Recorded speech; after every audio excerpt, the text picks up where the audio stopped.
बिस्मिल्लाहिर्रहमानिर्रहीम अस्सलाम वालेकुम। डेयर आज हम 9th बायोलॉजी का चैप्टर 2 बायोडाइवर्सिटी की एक्सरसाइज के एमसीक्यूज़ को सॉल्व करेंगे। तो चलते हैं अपने टॉपिक की तरफ।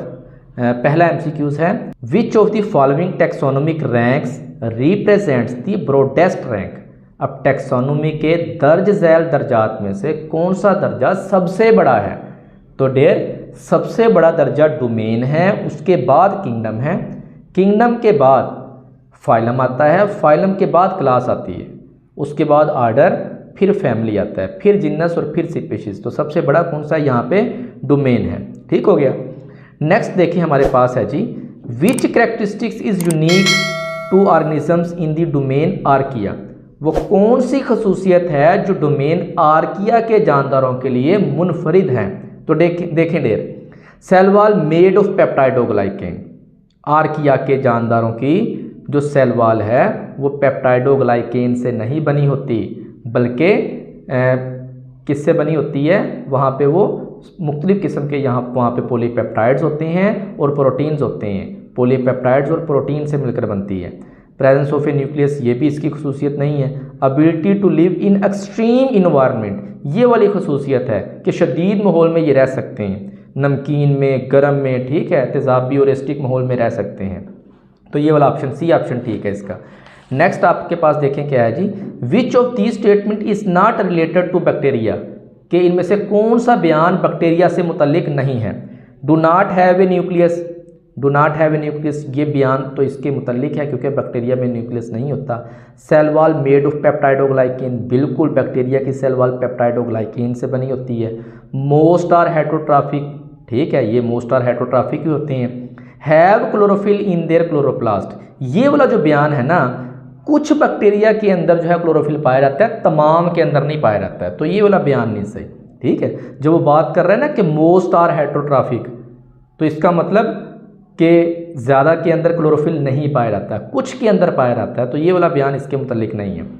विच of these organisms belong to domain eukarya, इनमें से कौन सा जानदार का ताल्लुक डोमेन यूकेरिया से है? Escherichia coli, yeast, corona virus, none of these.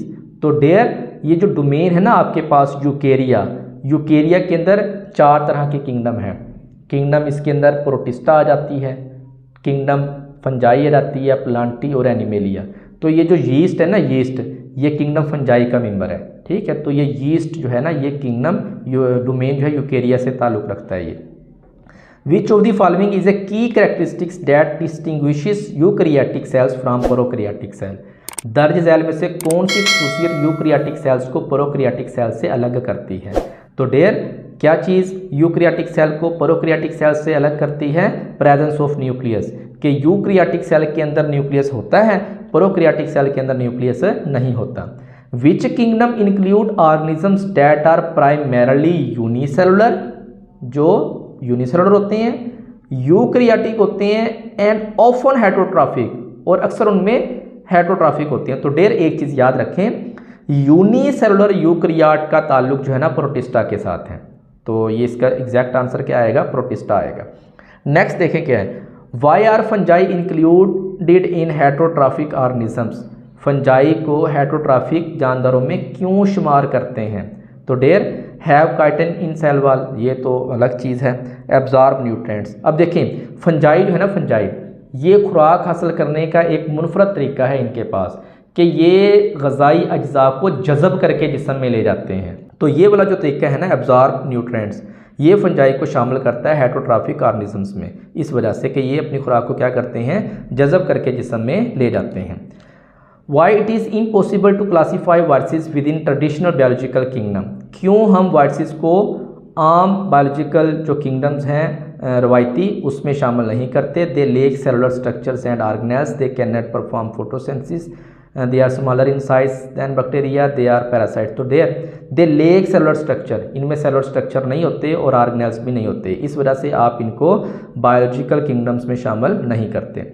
Next हमारे पास है, which of the following is the correct way of writing the scientific name of human. तो डेयर वहाँ आपने जब बाइनोमियल नोमेनक्लेचर पढ़ा था ना, तो वहाँ आपने एक तरीका पढ़ा था कि जब आप हाथ से लिखेंगे ना नाम, तो दोनों जो नाम के हिस्से हैं उनके नीचे आप उसको लाइन लगाएंगे, अंडरलाइन करेंगे। लेकिन जब आप टाइप करेंगे तो आप उसको इटैलिक्स में लिखेंगे। ठीक है, एक चीज़ तो आपने ये अपने ज़हन में रखनी है। दूसरा, आपने वहाँ पे एक रूल पढ़ा था कि जीनस का जो नाम शुरू करना है आपने वो कैपिटल लेटर से शुरू करना है, और स्पीशीज़ का जो नाम आपने शुरू करना है वो स्मॉल लेटर से शुरू करना है। तो ये दो शर्तें हम अपने जहन में रखेंगे। एक है होमोसैपियन, ये भी होमोसैपियन, यहाँ पे देखें, ये देखिए होमोसैपियन जीनस है ना पहला, तो इसका एच बड़ा लिखा हुआ है, सैपियन स्पीशीज़ का एस छोटा लिखा हुआ, और ये देखें थोड़ा सा गौर करें, ये इटैलिक्स में लिखा हुआ है, टेढ़ा करके लिखा हुआ है। ये तो हो नहीं सकता सीधा सीधा लिखा हुआ है, ये वैसे नहीं हो सकता क्योंकि जीनस का नाम छोटे लेटर में शुरू कर दिया है। ये भी नहीं हो सकता कि दोनों जीनस और स्पीशीज़ के नाम बड़े लेटर में यहाँ पे लिख दिए हैं। तो ये वाला जो ए ऑप्शन है ना, ये करेक्ट है। नेक्स्ट देखें, विच information you can get if you know the scientific name of N organisms. अगर आपको किसी जानदार का साइंसी नाम पता चल जाए तो साइंसी नाम से आप कौन सी इन्फॉर्मेशन हासिल कर सकते हैं। तो डेयर साइंसी नाम दो हिस्सों पर मुश्तमिल होता है, एक जीनस पर और दूसरा उसके अंदर होता है स्पीशीज़। तो आप साइंसी नाम के ज़रिए उस जानदार की जीनस और स्पीशीज़ मालूम कर सकते हैं।